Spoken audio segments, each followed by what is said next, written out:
Okay, good. I think we are recording. Welcome, guys, to again another session. Today we're going to be treating part 3 of 1 to 3. So we've done with care of clients using NG tube and PEG tube. We went ahead and we saw client using endotracheal tube and tracheostomy tube. Today, we're going to see the master of all care of a client on chest tube drainage system. And we're going to be seeing some terminologies, some words, some chambers. That's what we're going to be seeing today. Let me add others. Can find how many persons in the waiting room. Okay, welcome, guys.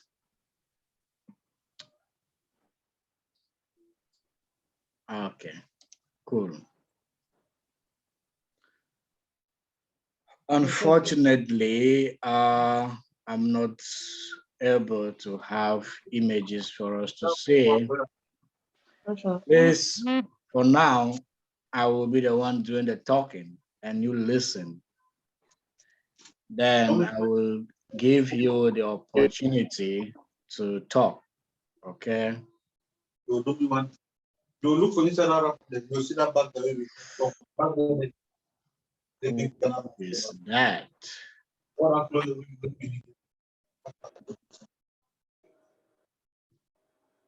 So what are chest tube drainage system? What is this system all about?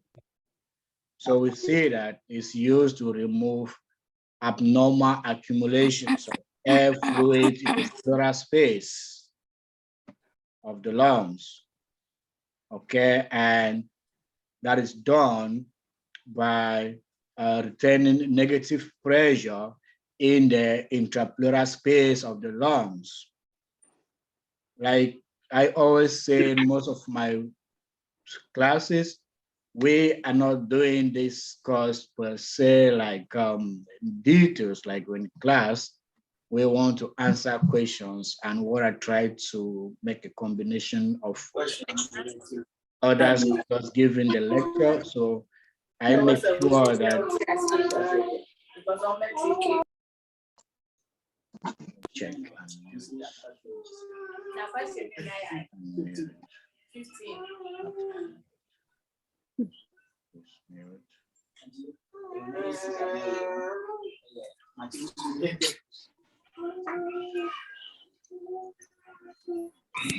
Mute everyone. Just mute. Mute.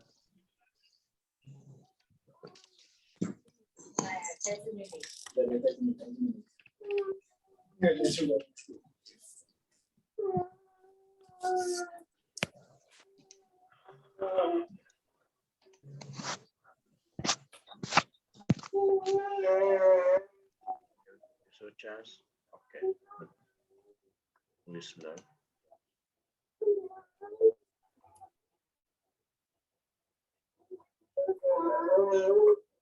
Okay.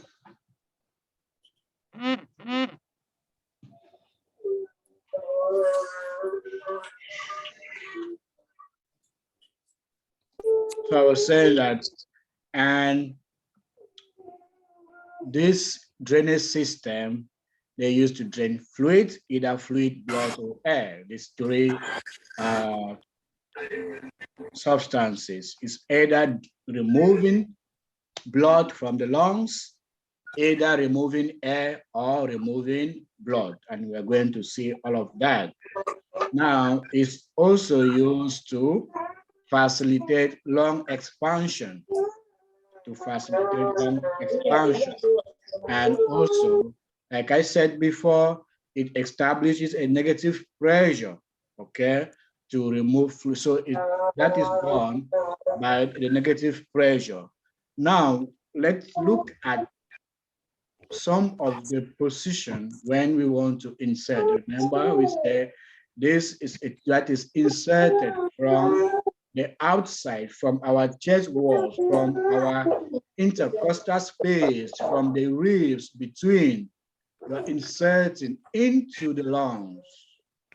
So you have to have a mastery of, depending on what you want to drain and which area of the lung you want to insert the tube and what you want to remove. So you have to know that. So when the tube is inserted in the second intercostal space, this is when we want to remove air. That means there's air in the pleural space.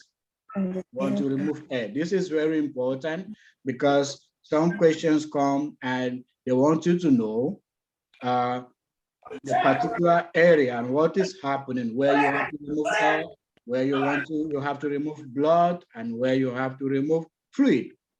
That is why I decided to add this section in this note.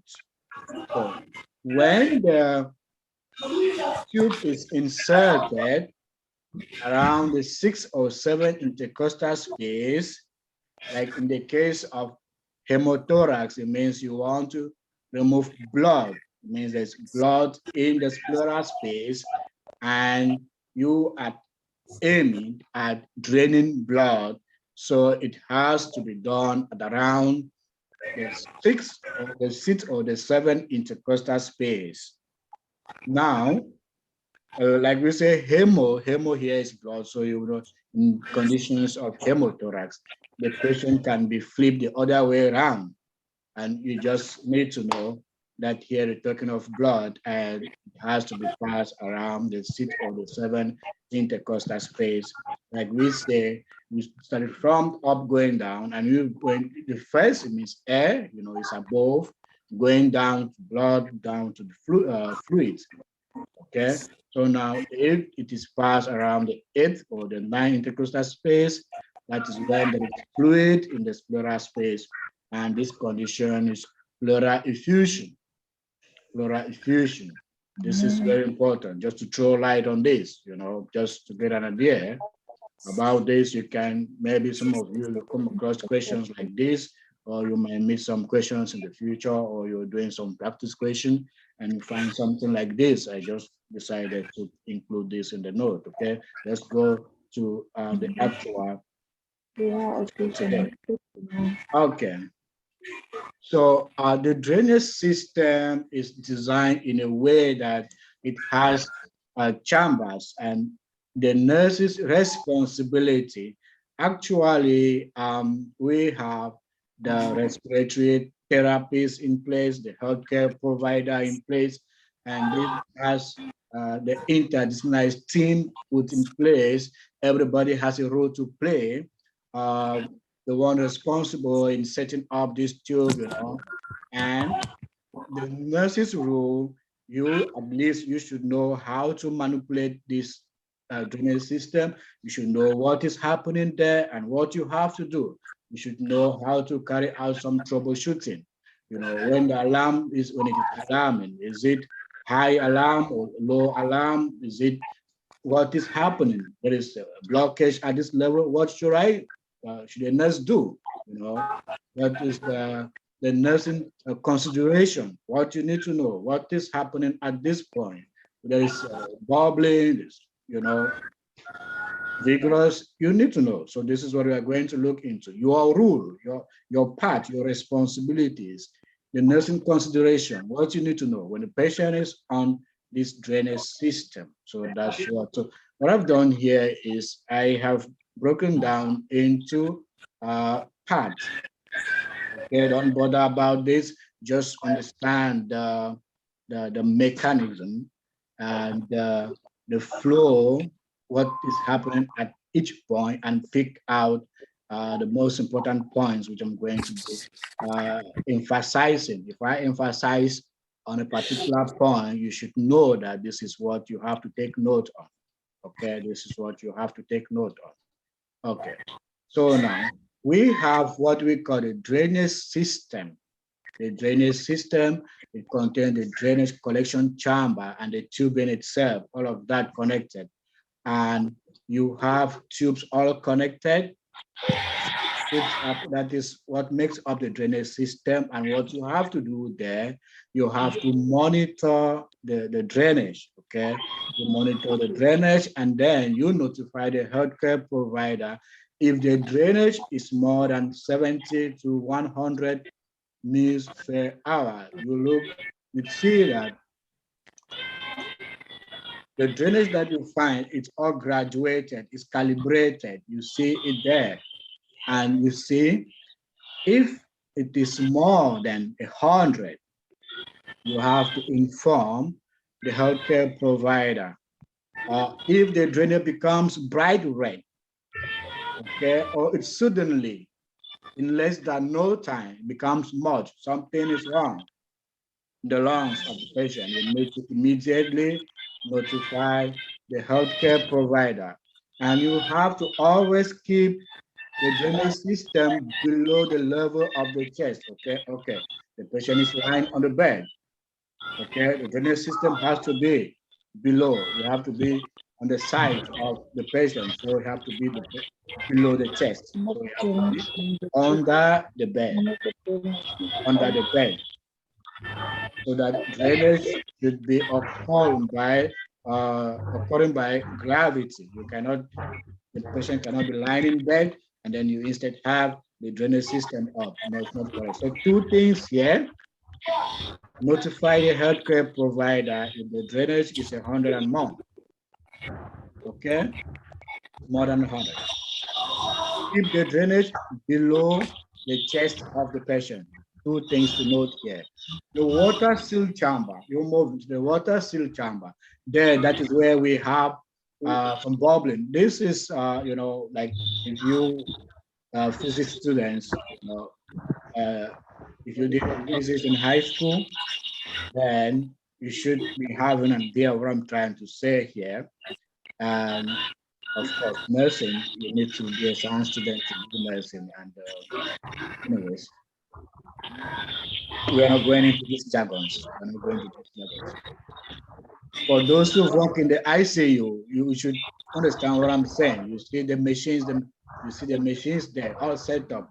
Like last time I was talking about a patient on tracheostomy, and you have to pass oxygen, and you need to pass oxygen in humidified air, and you have one chamber that is attached to the cylinder, and you find some air bubbling there. So air is passing inside. So in this drainage system, there is an area, a water seal chamber there that is attached to the collection chamber. Okay, it's attached to the collection chamber, and the function is it allows air to leave the pleural space. These tubes are connected with the patient, then remove. So air is moved. You want to remove air. So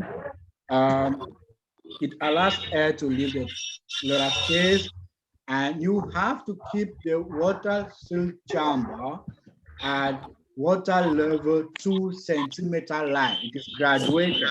It's graduated. Oh my God. Who is this?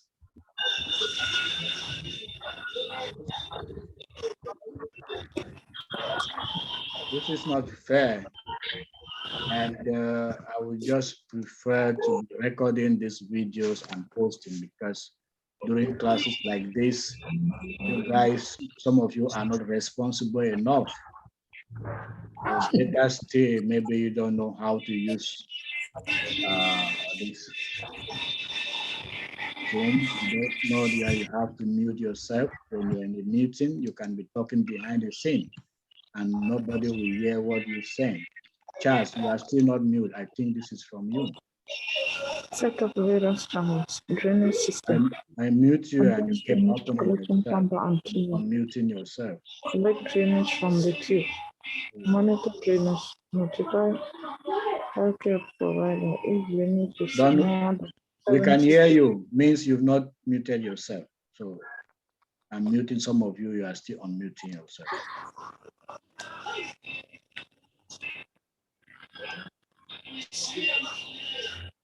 I just prefer to record this thing and post on YouTube.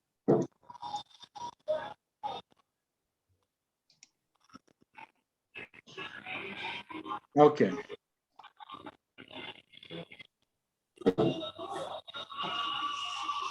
So maybe you should just mute everybody so that the noise can stop. I'm doing so, but I'll do so and we'll keep opening.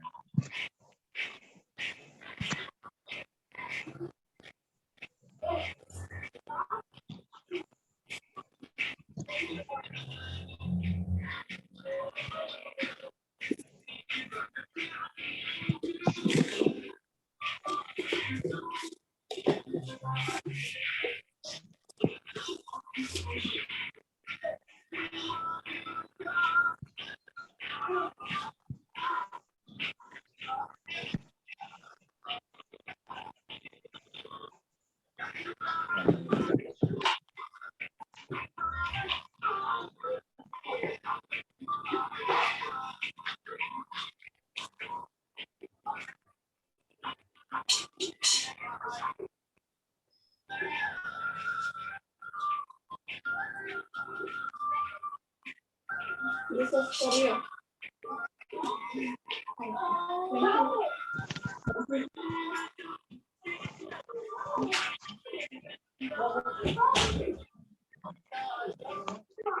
Mute everybody, yeah.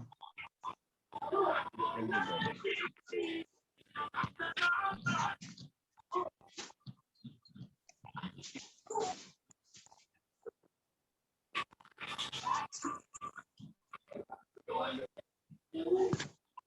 Yeah, I've done so. I'm getting from my end. I can read your text.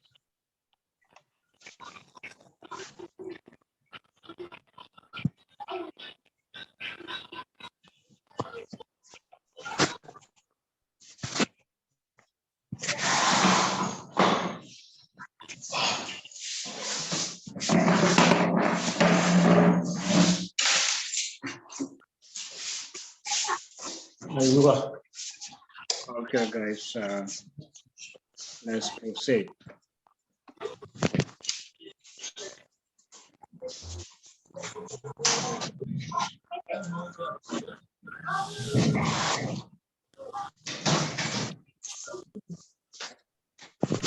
I can hear you, chat. I kept muting you. You kept unmuting yourself. When you talk, I see here is indicating.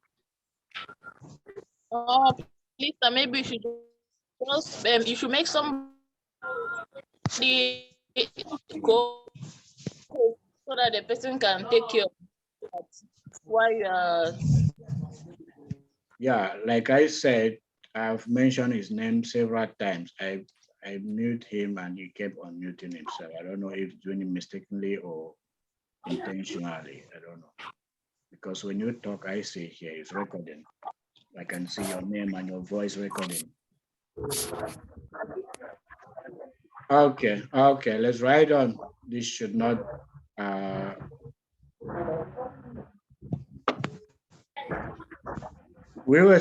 was saying that here at the water seal chamber, most important thing that you have to know here, you have to keep the water level at 2 centimeter line. Okay, keep it upright. You have to keep it upright, sterile water. Now, this point is very important. Now, there's water inside. If you notice that there is, these words are very important. Excessive, continuous, constant bubbling in the water seal chamber.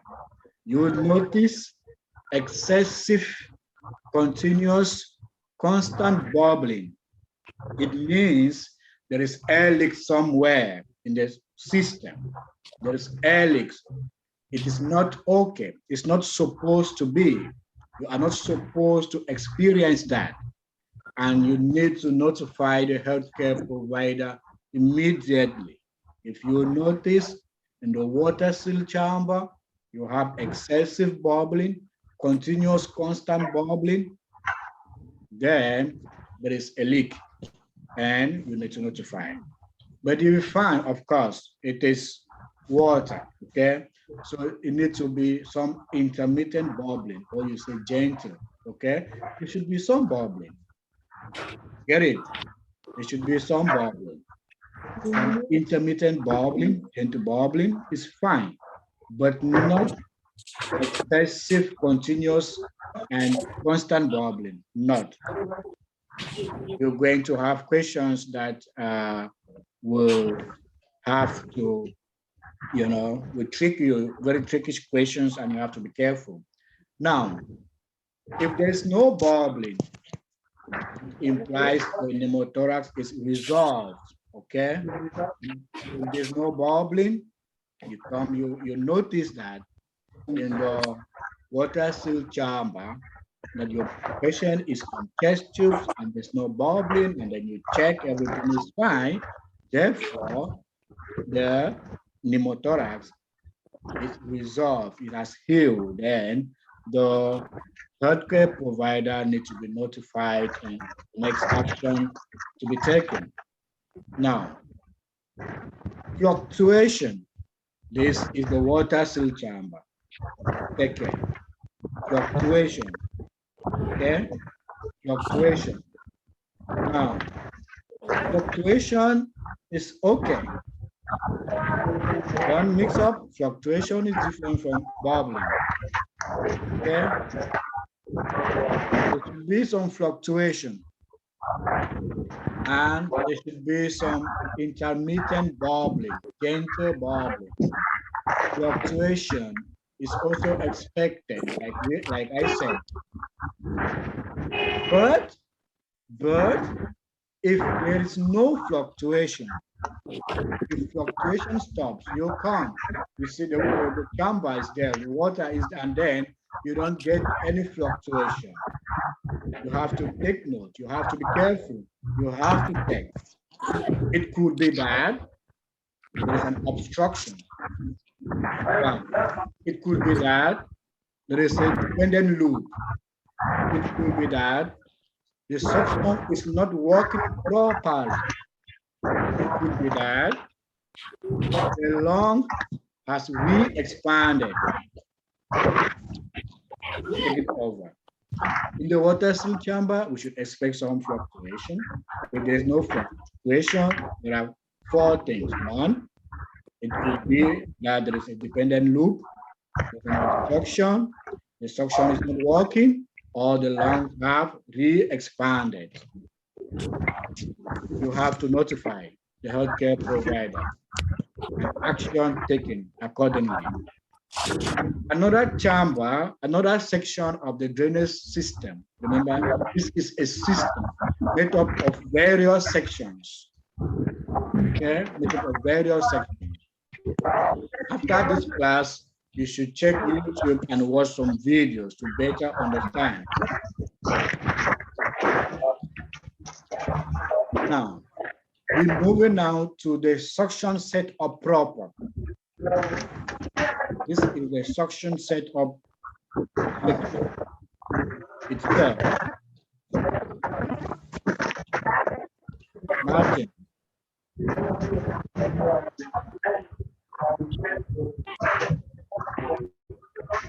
Martin, can you just sign out of the class? Let me check and sign you out.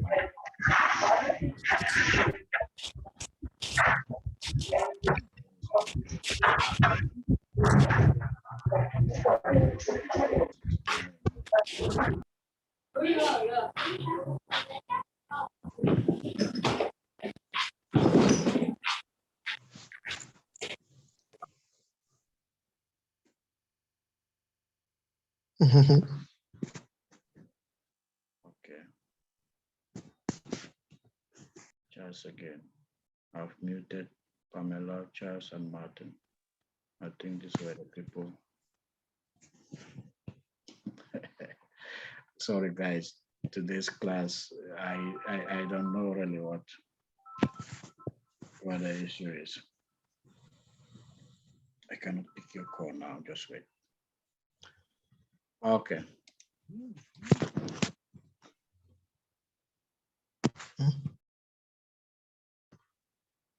Charles, the next time I mute you and you unmute yourself, I will remove you from the class.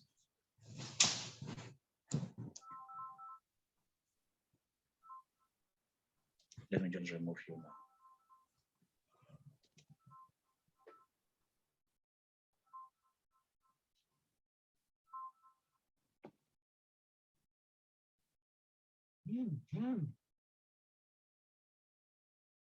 Sorry about that, but I just have to remove you, okay?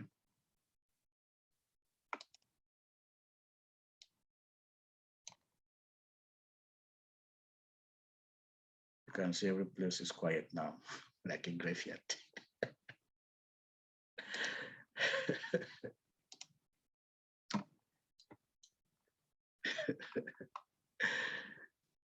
Let's write on, guys. So funny, right?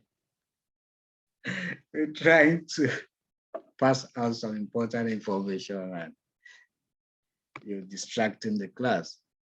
We have 13 persons who want to learn something. If you are not interested, let others learn.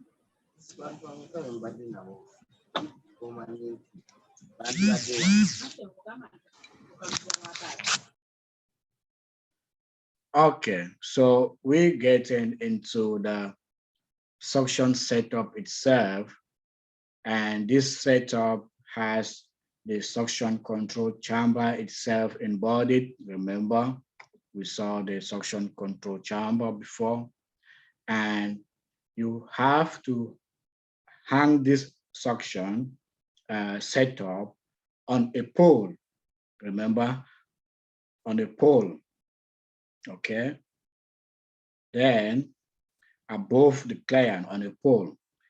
So then you have to, excuse me.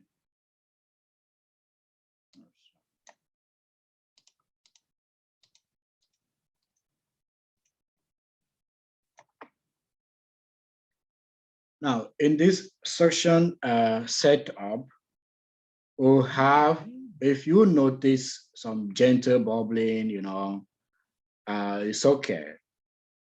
It indicates there is suction. Suction is going on, it's fine, it's okay. But if you notice vigorous bubbling, it's not correct. It's not supposed to be vigorous. Gentle bubbling, okay, it's fine. Also, this is an area we're talking about suctioning. So should we expect intermittent or continuous bubbling here?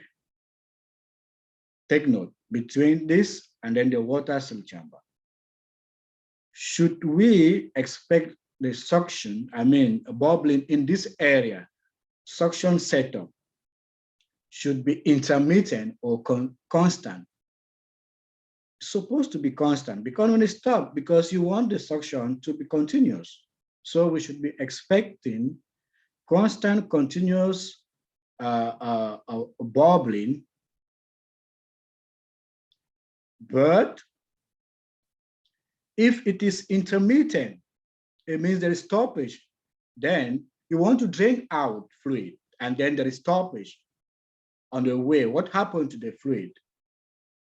Then there is a problem because we want the fluid in the system of the patient, in the lungs, to drain out. We want to remove the fluid, or we want to remove the air. Maybe we want to remove the blood.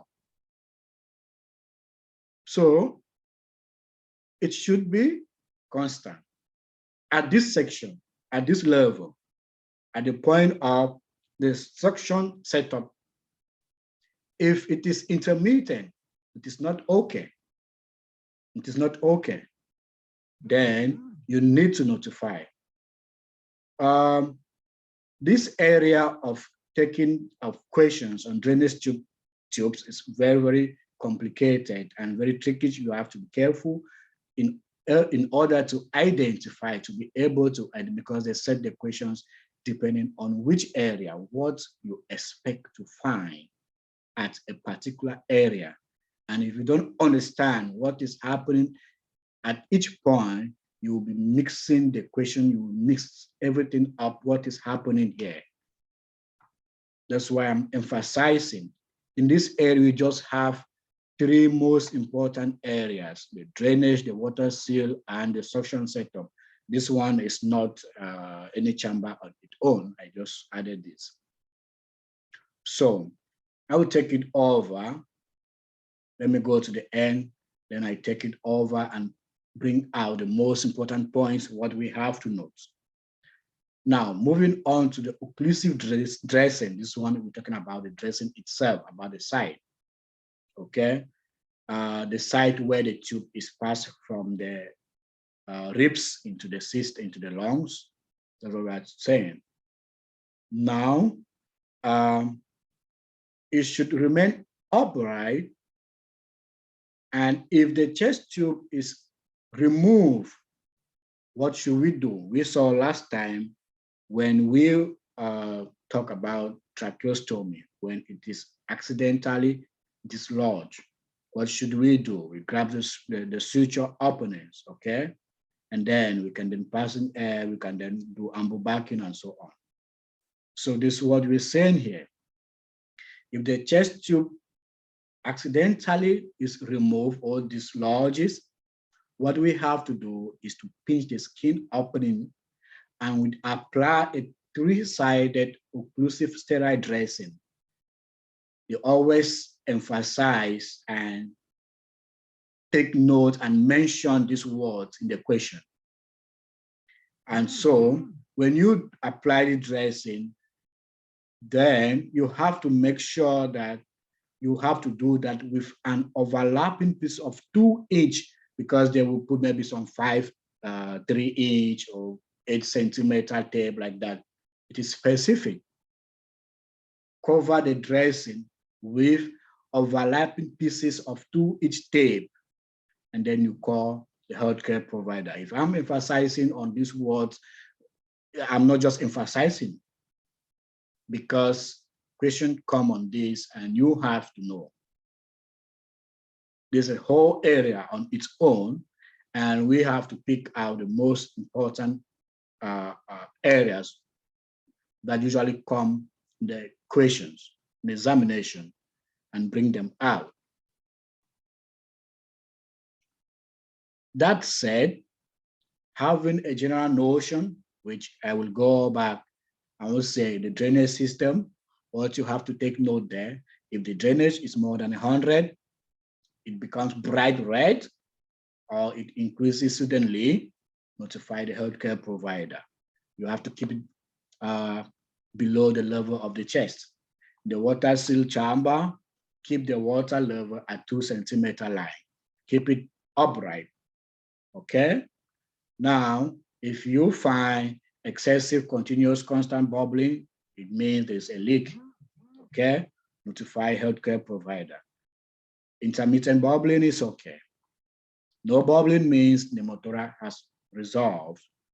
Fluctuation is expected, but if it stops, then there's a problem. Either there is a dependent loop, an obstruction, suction is not working properly, or the lung has re-expanded. In the suction setup, what we have to know here is that gentle bubbling indicates there is suction, then it's fine. It's expected. Vigorous bubbling is not expected. Okay, vigorous bubbling is not expected. Gentle bubbling, constant, continuous. Notify the healthcare provider if the bubbling is intermittent. Okay, don't mix it up with water seal chamber, please. In water seal, it should be, but this is a suctioning setup. We expect the suction to be continuous. But if it is coming and stopping, it's intermittent. No, it's not correct. Okay, that's it. So we're going to see some practice questions. So what are the precautions? What do you have to do? Okay. Now, you do not have to leave the drain above the chest level. We've said it should be below the chest. We mentioned that. We're just repeating here. Do not strip or mute or clamp the tube. Do not clamp the tube at any point. Don't clamp. Okay, you're going to see that. Avoid kinks. You have to always check. These are precautions, things that you have to do. as the nurse who is taking care of a client who is on chest tubes. You have things. If maybe there is some, let me use the common word, some twisting, or the tubes, and it will block drainage. This patient is on tube. We want to remove air. So why should they be kinked? They should not be kinked, right? The tube should be straight and open for the flow. It should be. Okay. So avoid kinks in the tubing, dependent loops, and other obstructions. So avoid that, of course. We don't want to find that. Monitor ABGs, provide humidified oxygen. This one is normal. We know that. Now we say anchor the tubing to client skin to prevent pulling, of course, from the chest to come. So you need fix it, make it stable. You don't just allow it from the patient into the tubes, into the drainage system, the machine. It can pull up, right? So you have to anchor it, just pin it there to avoid pulling. Maintain units in secure position or connected to the client bed, mark and document drainage every 1 to 4 hours interval, X-ray to confirm placement. We saw that. For those who were not in our previous classes, you can watch those videos on YouTube. Okay, wall suction be set at 8 greater than 80 millimeters of mercury.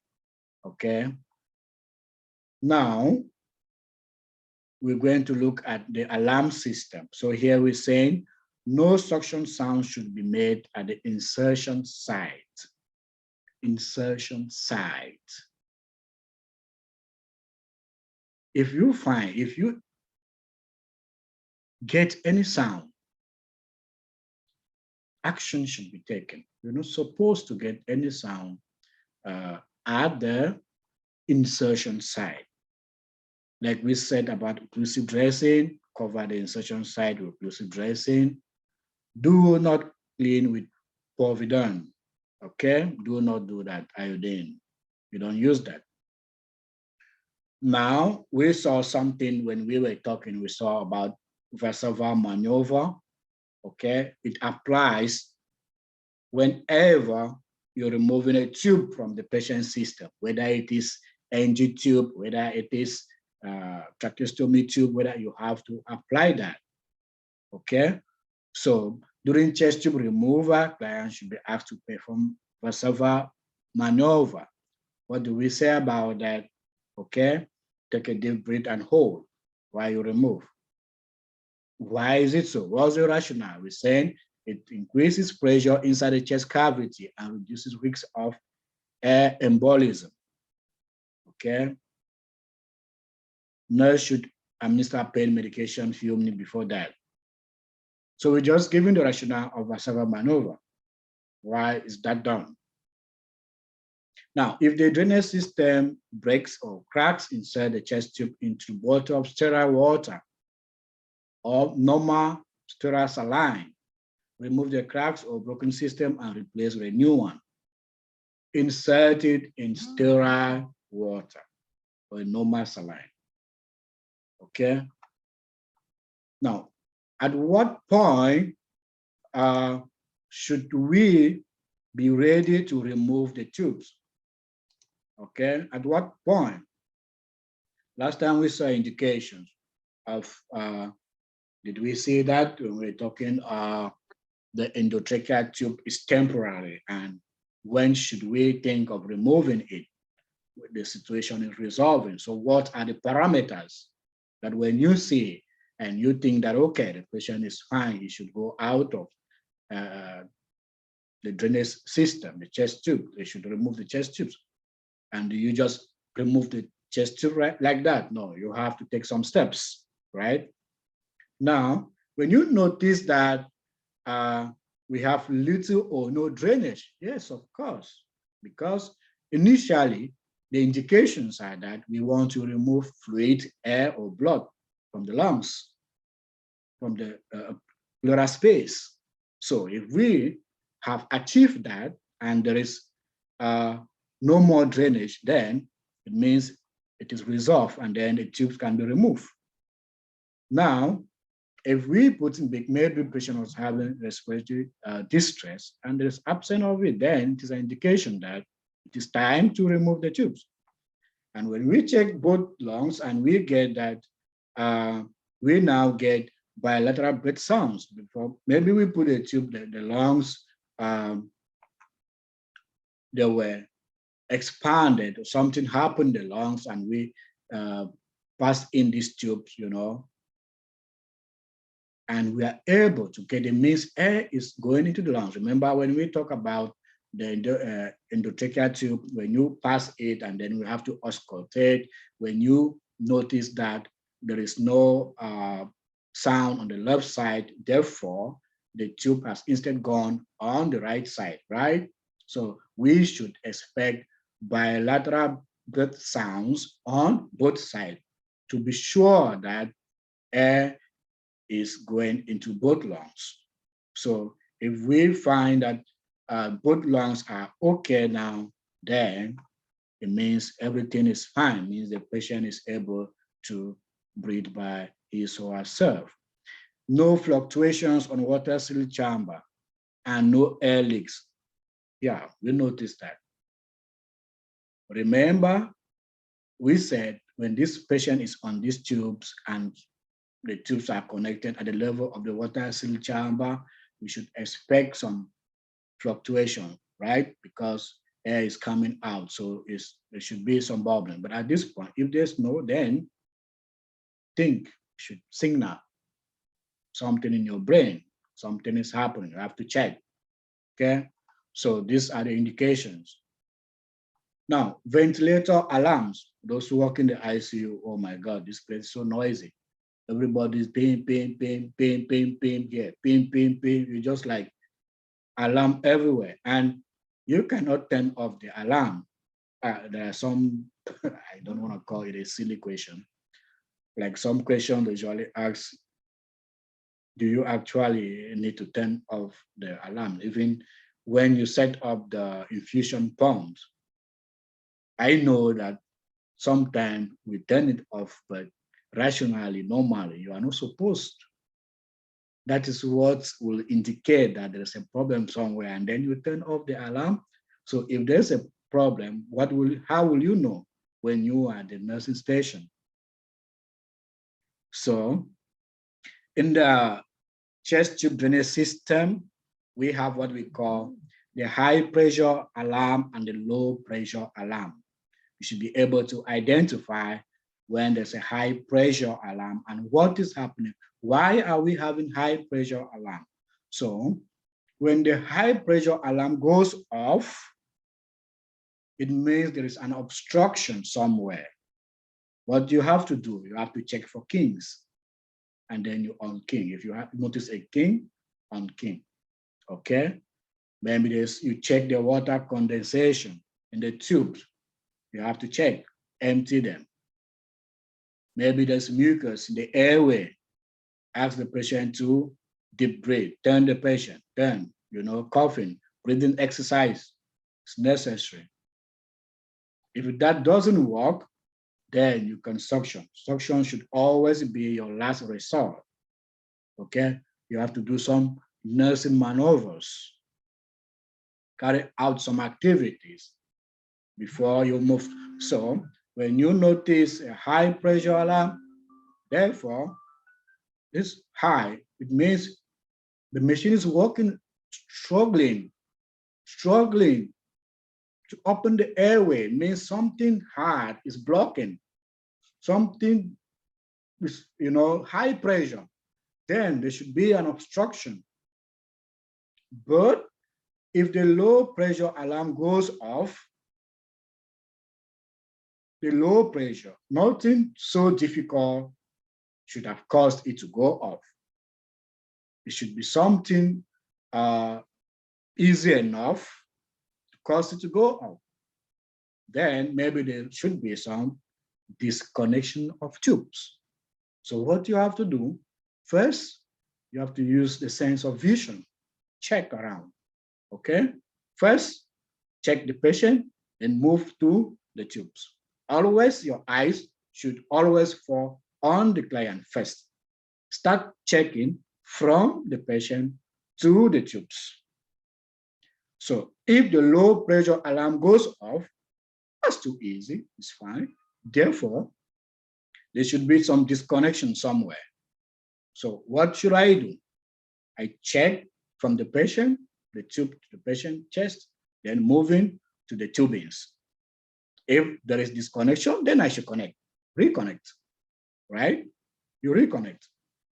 Check the oxygen sensor, the oximeter, check, maybe it's out. Maybe it's out, something. What you do, just reconnect, that's all. That's your action, reconnect, okay? So, like I said before about the silly question, quote, when a ventilator alarm goes off, first assess the client for abnormalities, followed by checking the ventilator, okay? Like I said, start from the client, coming to the tubes to the ventilator. Every alarm should be assessed, whether low or high alarm.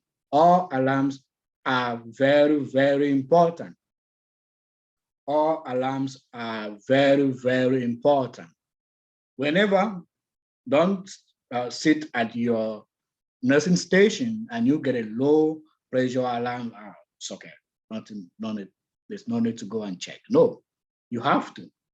You have to go and check. All alarms are very, very important. You have to check, okay? Okay, we've come to the end of our class for today. And we were talking on chest tube drainage system. We saw 3 setups, right? So do we have some questions before we move to our quiz?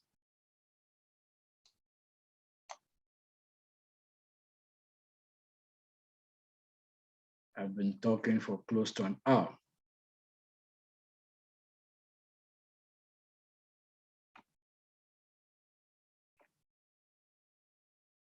Do we have questions or we move straight to our quiz? Yes, somebody's typing, texting. Text to everyone, don't text to the host.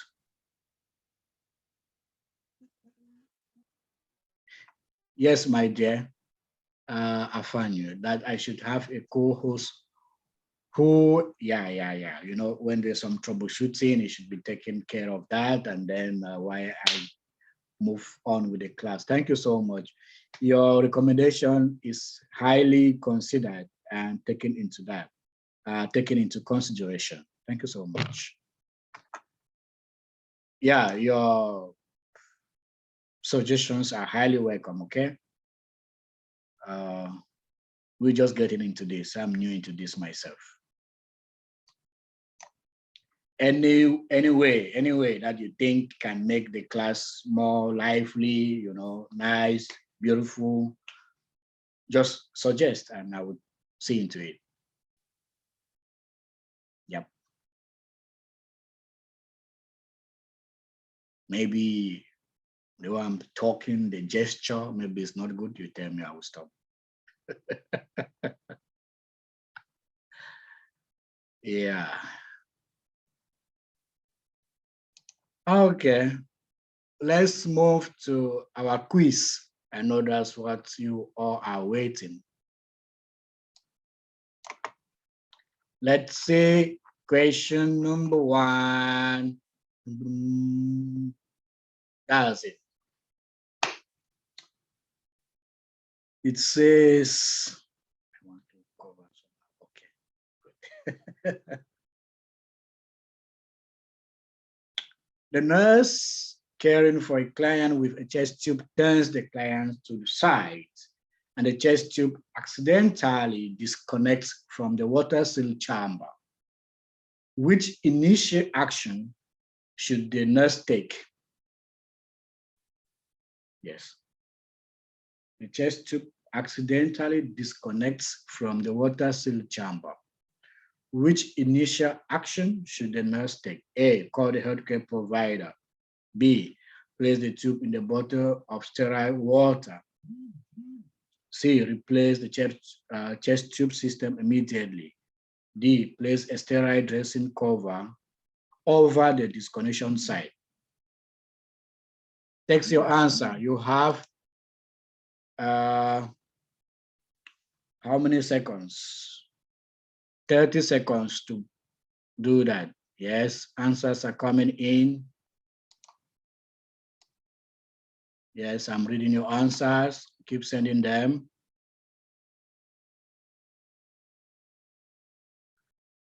Why should this question be the first? This is the last section that we discuss, and the first question is coming from the last section of our discussion.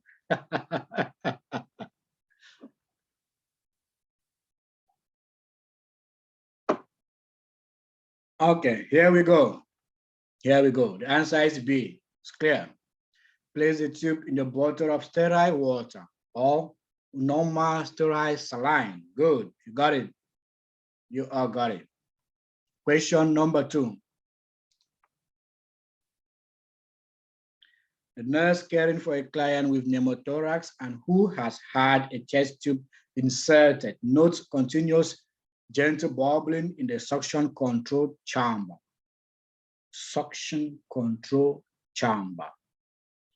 What action is most appropriate of the nurse?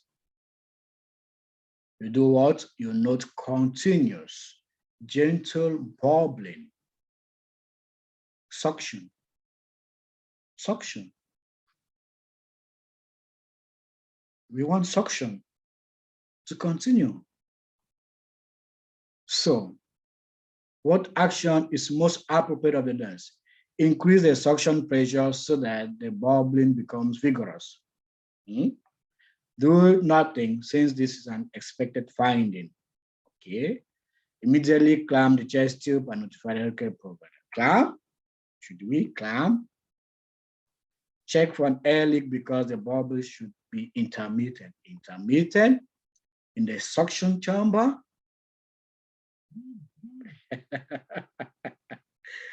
Give me your answers. What are the answers? 30 seconds. I can see your answers. Text your answers, guys. Suction setup. That's what they're saying. They use chamber there.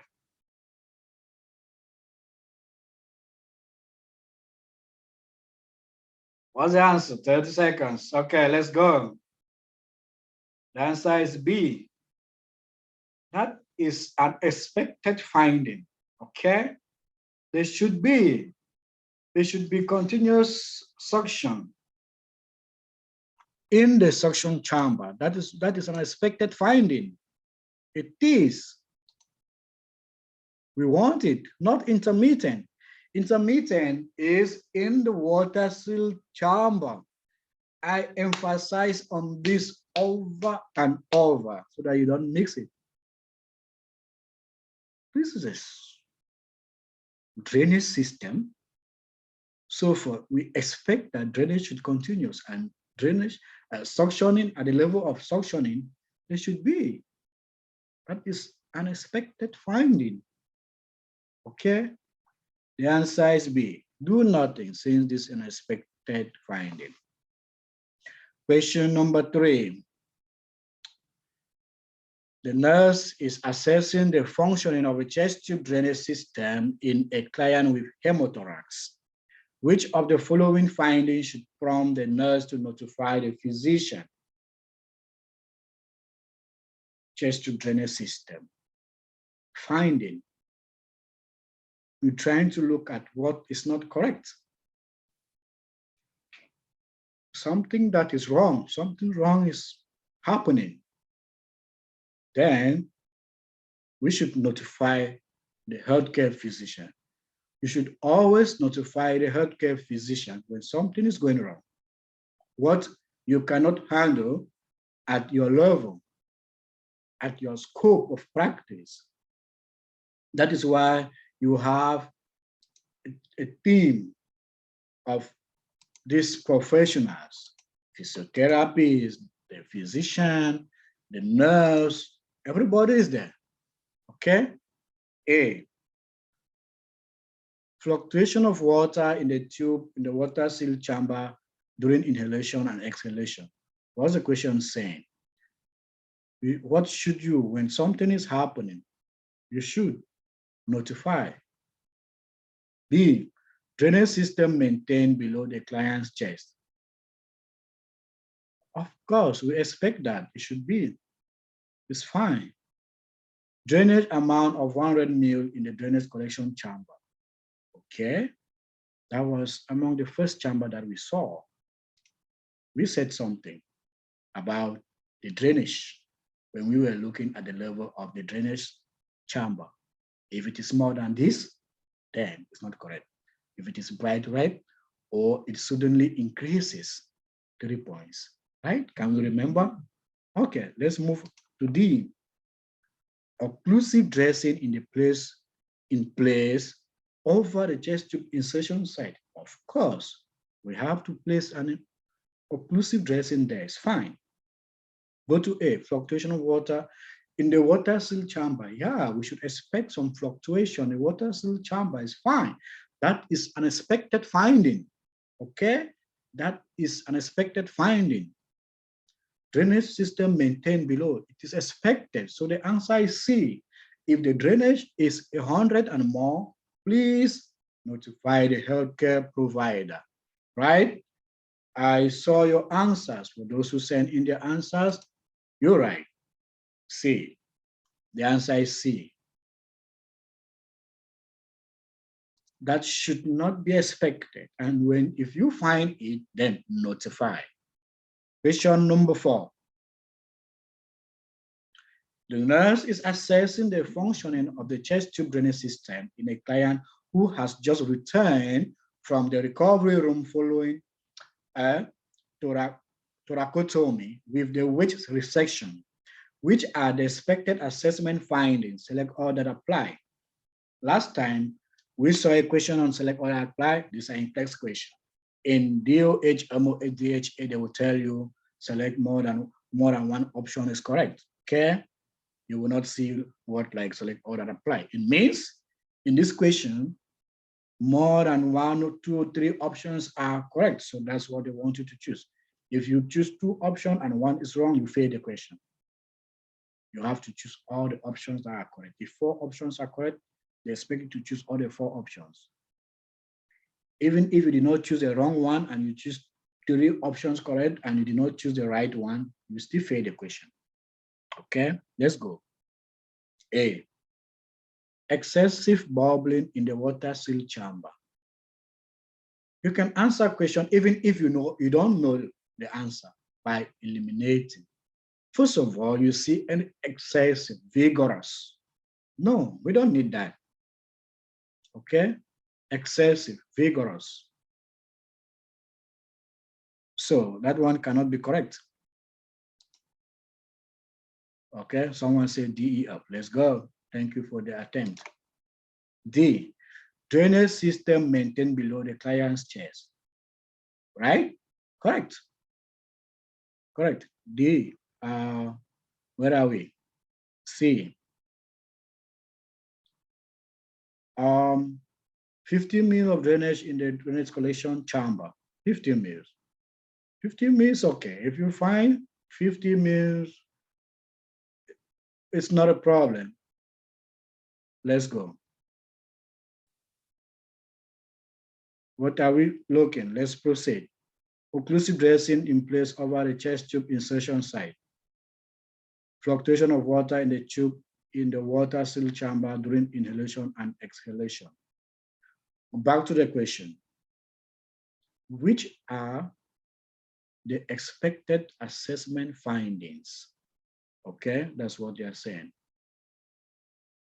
Chest to drainage system and the client who just returned from the recovery room. What should you expect? What should you expect? Excessive bubbling? No. Vigorous bubbling in the suction control chamber? No. Vigorous? No. Drainage system maintained below the client chest? Yes. 50 mil of drainage in the drainage collection chamber? Yes. Okay. Occlusive dressing in place over the chest tube insertion site. It should be in place. Fluctuation of water in the tube in the water seal chamber during inhalation and exhalation. Now, in this case, they've not said intermittent or continuous, but when we did water seal chamber, what did we say? You should expect some fluctuation. You should expect some fluctuation. You say DEF, DEF. You miss C. C is there. C, DEF.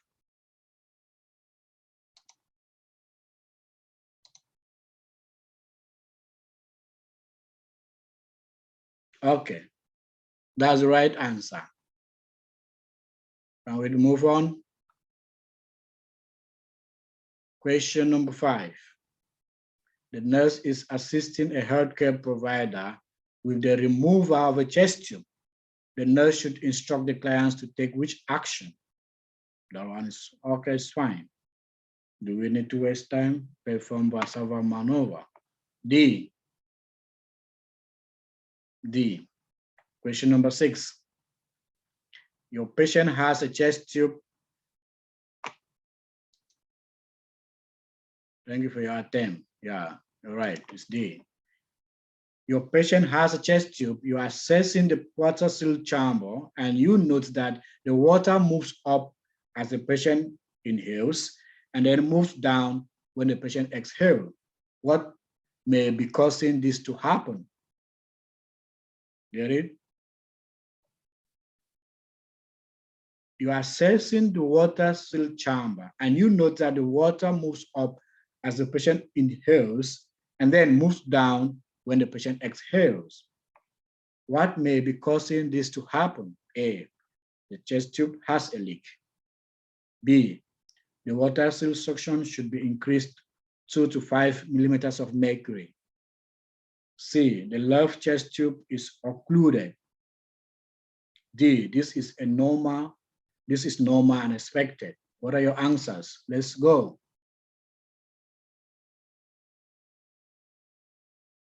Okay, let's go.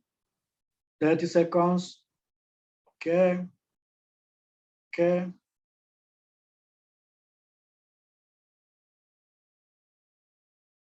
Okay. I'm getting your answers.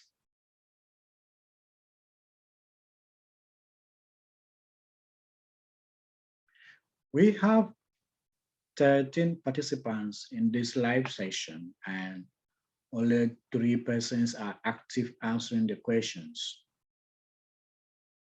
Yes, I can get your answers. That's good.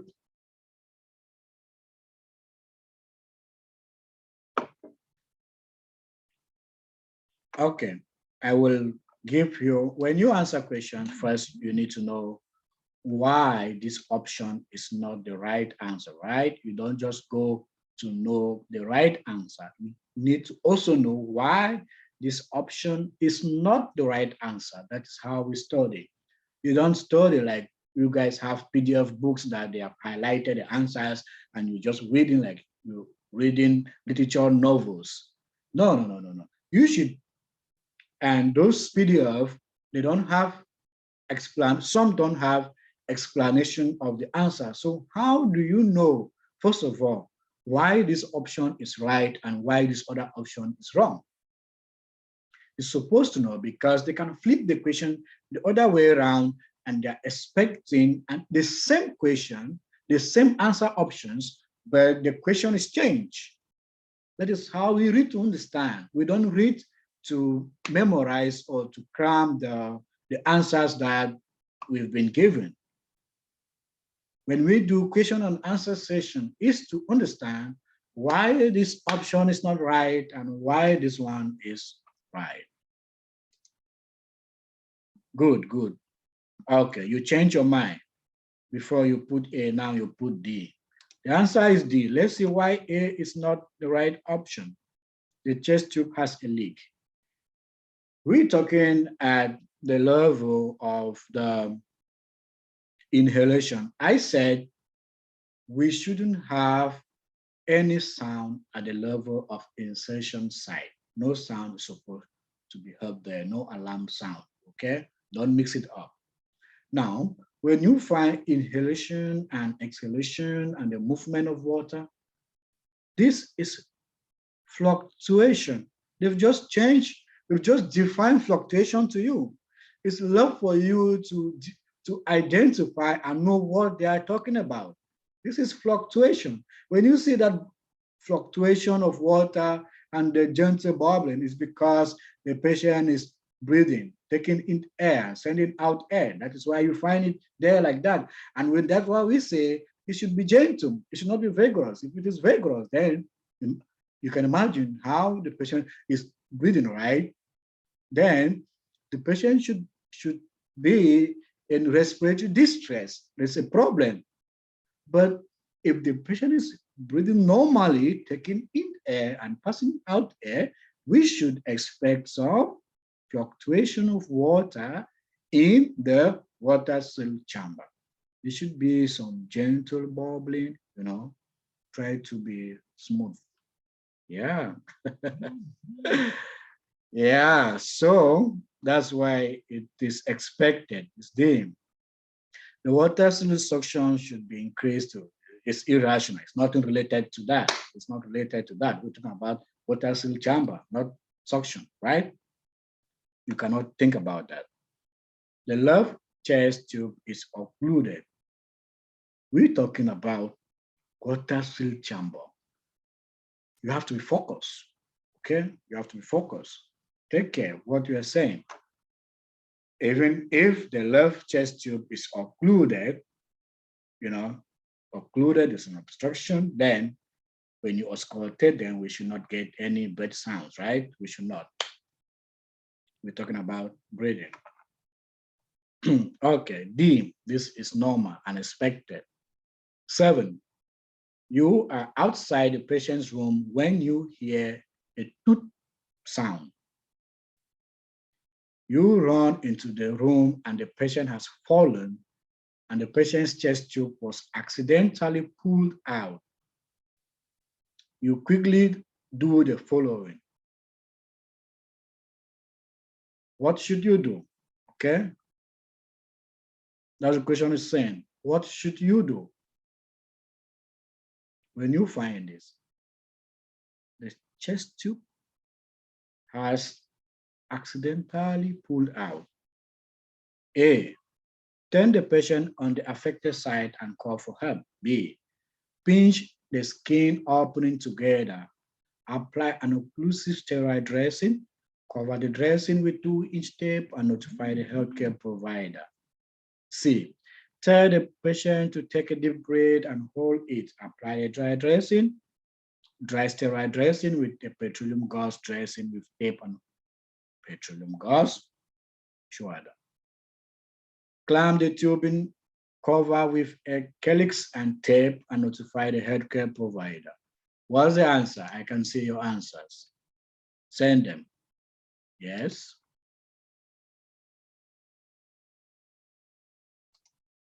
Yes. B, B, B. You guys saying B. Let's see. Correct. We said that, right? We said that. When I emphasize on the fact that when I'm mentioning, overlap 3-sided this, 2 inches this, when I emphasize on those words, because I know what I'm saying. And when a question is said in this area, they definitely always use this. They use those words.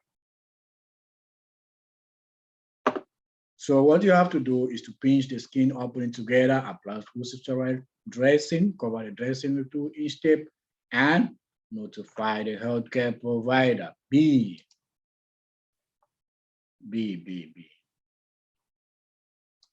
It's B, okay?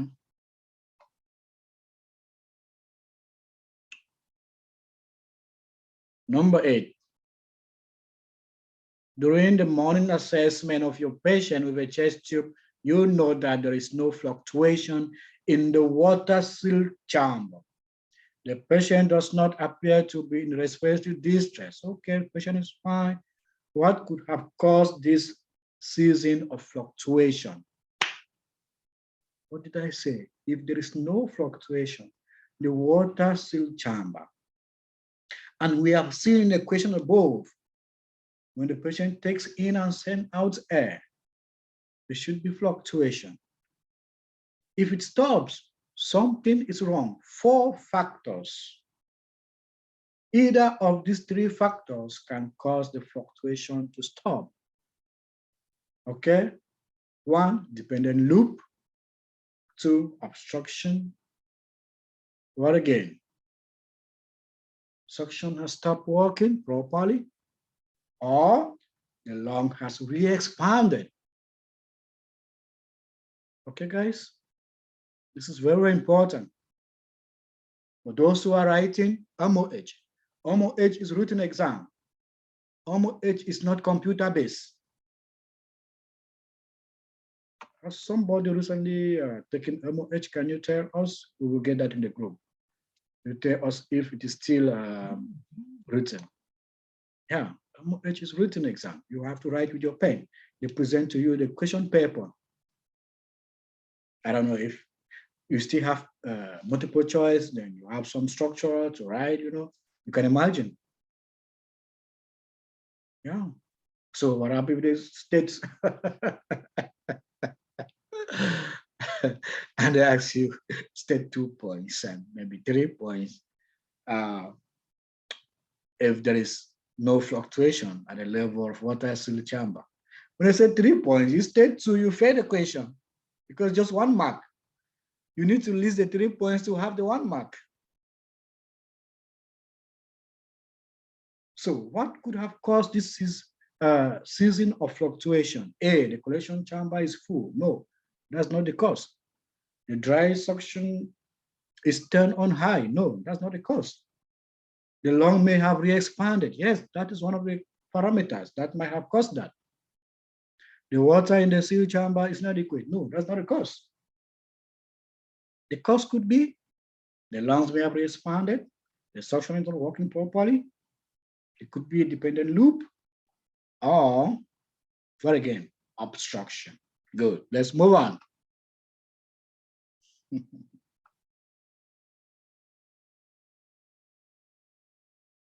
Wow. Which of the following ventilator alarms can be caused by the kinked clutch tubing? Kinked clutch tubing. Low respiratory rate, low inspiratory pressure, low exhale tidal volume, high pressure limit. They just play with words there. We're talking about, just know what they are saying here is high pressure alarm and low pressure alarm. So this, just look at that. Look at high pressure or low pressure. Don't mind about the words they are playing with you there. And we said high pressure alarm can occur when the lungs are trying to overcome something that is hard, something that is difficult. And what could that be? Obstruction. And if what could be causing the obstruction, there could be a kink, there could be a clutch. What do? You check if there's a kink on kink, right? So when you see that, then you have to identify, then you pick out a high pressure. So the answer there is D, high pressure alarm. We say low pressure can occur when something easy has happened. And what could that be? Okay, some disconnection, right? Some disconnection. Disconnection is very easy to occur, right? Yeah. What do? Reconnect. Just reconnect. So when you see high pressure, obstruction, kink, clutch, obstruction. When you see low pressure, disconnection, check the condensation, just check. That's it. 9 is D, high pressure limit. 10, which of the following ventilator alarms can happen when a patient disconnects their ET tube from the ventilator tube? I already answered. Disconnect, low. Obstruction, high. Okay? Answer yes, B, low inspiratory pressure. Don't mind about those words there. Pick where you find low. That's what they are saying there. Low inspiratory pressure.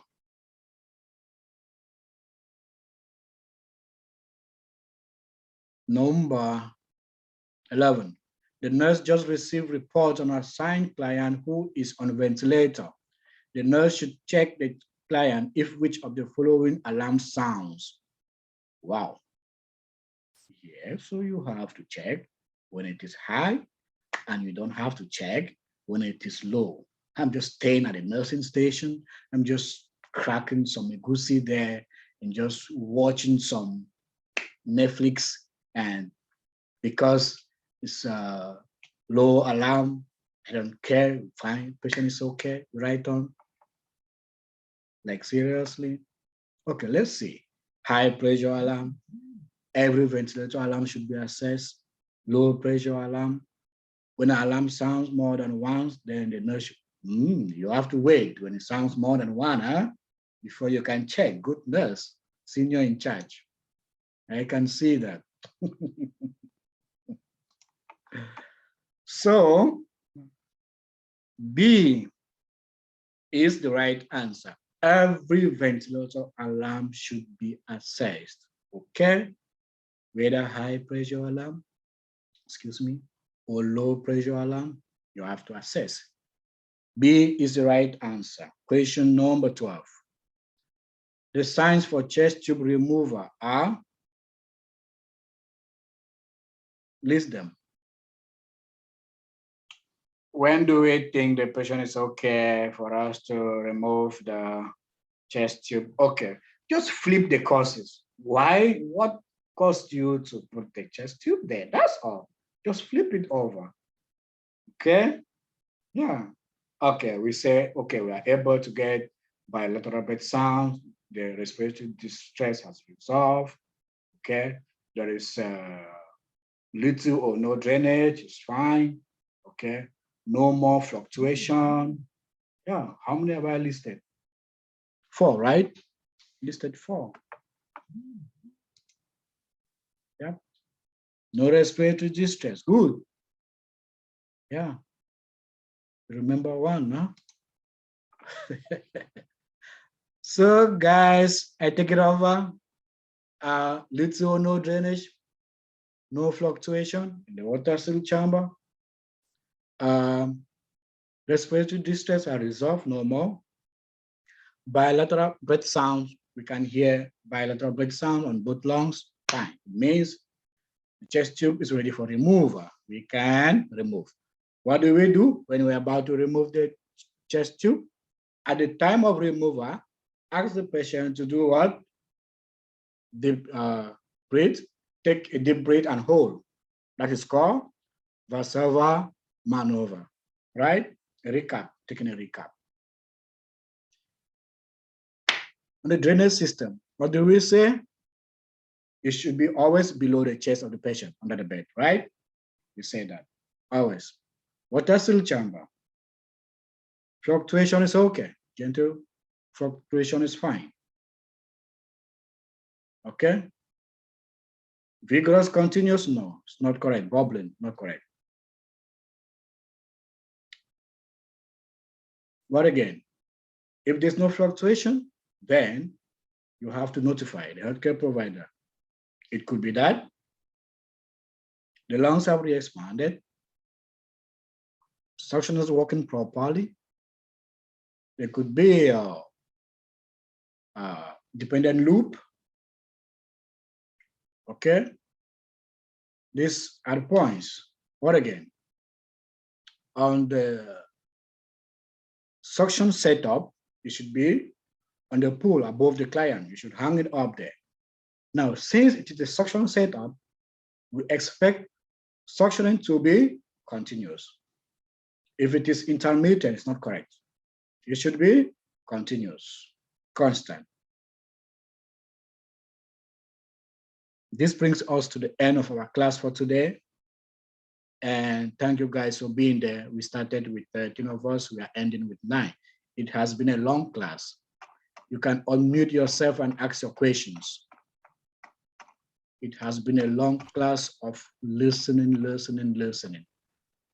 Unmute yourself and ask your questions.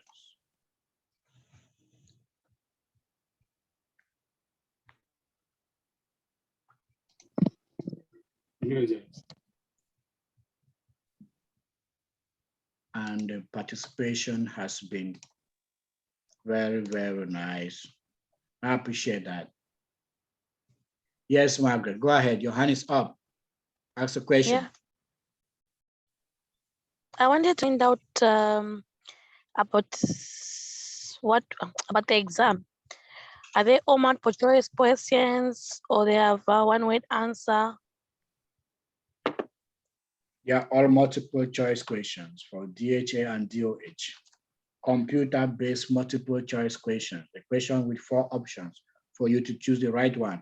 In some questions, they can ask you to choose 1 or 2 options, like I said. Okay, thank you. You're welcome. All right. And guys, Margaret is our new arrival. You saw my status, the lady I posted. She just arrived from Zambia. She's already in the UAE. She will be happy to meet most of you. She has been in the group with us for a long time and she's traveled. She arrived some days ago, so you can imagine, you know. So Margaret, you're welcome once more, and the family is ready to assist you in any way you want. We have nurses who have passed through us and they are always ready to help others. We are a family of brothers and sisters, healthcare professionals in the UAE. We assist each other to achieve our goals. Our main aim to make sure we put a smile on our parents back home, right? That's it. That's it. Thank you. A summary. Once more. Okay, back to the questions. Who has a question? Back to the class. Yes, Kese. Right on. I see your hand up, Kese.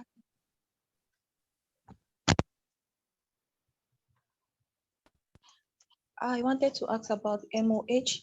How many questions and is it MCQ or structural? 100 questions. I think somebody posted in the group. 100 questions for, guys, a moment.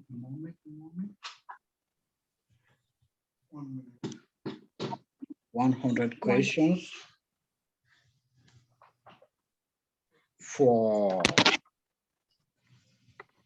3 hours. I think 3 hours. Somebody stated that in the group. And MOH is written. I think multiple choice, short answer questions. Yeah, we will text in the group and the person will come out and tell us more. Yeah. Okay, sir. Because I'm doing for RN and I want to know the pass percentage too.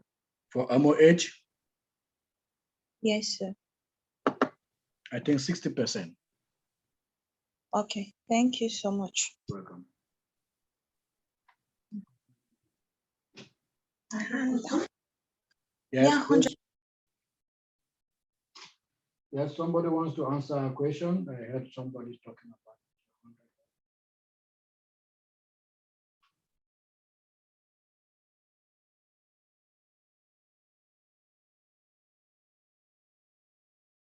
I'm trying to get some disconnections going.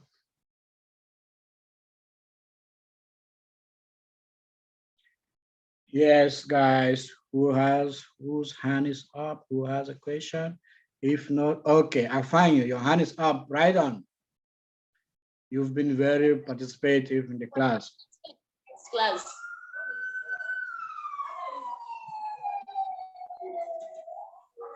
When is the next class? Okay, the next class.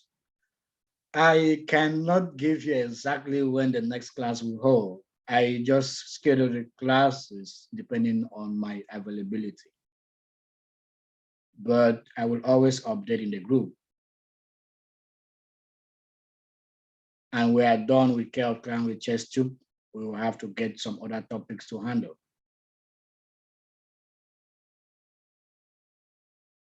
Okay. Because today was my phase of attending it live and was really sweet. Oh. I really enjoyed it. Oh, that's great. Thank you so much. Thank you so much. Okay. I appreciate that. I appreciate that. Okay. Next question.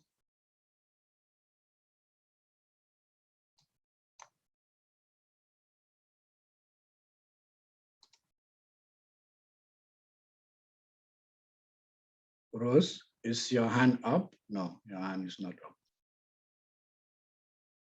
Anybody who wants to ask a question, just go on. Maybe some people might not know where to put their hand signal, but you have a question, just unmute yourself and go ahead, ask a question. We're running up a few minutes ago.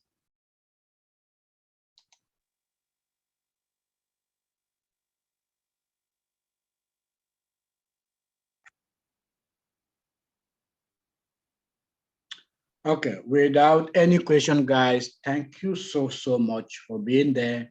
And I do appreciate if I call a class like this and number of persons attend the class, it shows how serious, how you guys consider these classes, how you take them seriously. And it motivates me to also come online and give these classes to you guys.